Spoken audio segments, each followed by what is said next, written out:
All right, welcome back to Shane's Main Shop. I have another belt sander video for you here today. Now, this is going to be loud, so I have to run it to do it, so maybe I'll cut out that noise. But basically, what I want to show you today is how to make sure your belt is tracking properly. You can see this one is off to the side, and I'm going to go ahead and pause my talking for a moment so I can turn it on, and I'll just pause the sound on the video so it's not so loud. But when I turn this on, you're going to see it's not going to ride back over to where it belongs. It's going to stay pretty much right where it is. So you can see it is staying off to the side.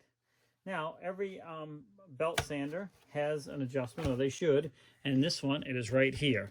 And it even tells you, if you turn it this way, it's going to ride out, and if you turn it that way, it's going to ride the belt back in. So I'm going to go ahead and adjust this, and you want to do this while it's running, at least I always do, and I just kind of pulse the trigger so I'm not running at full bore in case it really is going to go way off on me. So I just kind of pulse the trigger and slowly make adjustments. Let me get the camera on the other side so you can see the adjustments I'm making as well. All right, so you can see this will be the adjustment I'm making, and I'm pulling the trigger with my other hand right down here. Okay, I'm going to stop talking and show you what I'm doing here so I can cut this sound out because it's loud.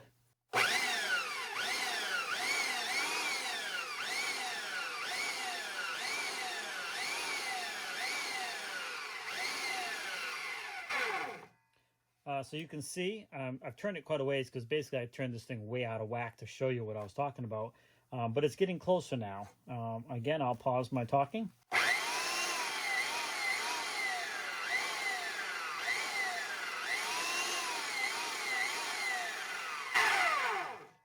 That's pretty close right there, and I'll just show you if I keep going with it, it'll go too far the other way.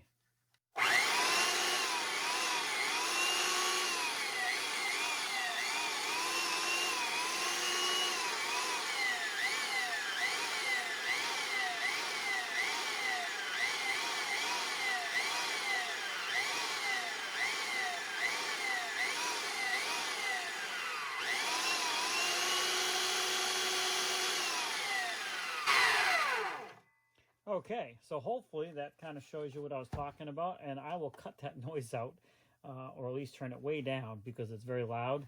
But you want to do that because if it's running way off the side, number one, your wheels are exposed to your work area and you could damage the wheels. And number two, it's not going to sand evenly.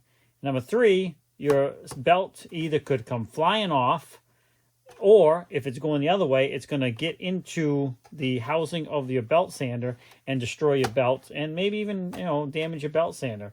So, so I say, when I put a new belt on, I always give it a few turns to make sure it's at least centered. And then I test it because as these belts are being used over time, they're stretching. So when you put a new belt on, it may need to be adjusted because you've made adjustments to the belt as it's wearing out. So keep that in mind, but this is how you can adjust the belt on a handheld belt sander. This is an older model, but a very good one. And all of them have some sort of adjustment like this. This is a nice, easy one. I like it. It's really easy to adjust. Some are much smaller or different setup, but they all have some sort of an adjustment that you can do to make sure this belt is tracking properly on your belt sander. I'll put some links down in the description for belts maybe, or a belt sander you might be interested in. Certainly not this one because I don't even think they make these anymore. I don't know. It's an old geezer, but thanks for swinging by Shane's Main Shop. Please like, subscribe, comment, come back often for more videos. Have a great day, and we'll see you in the next video.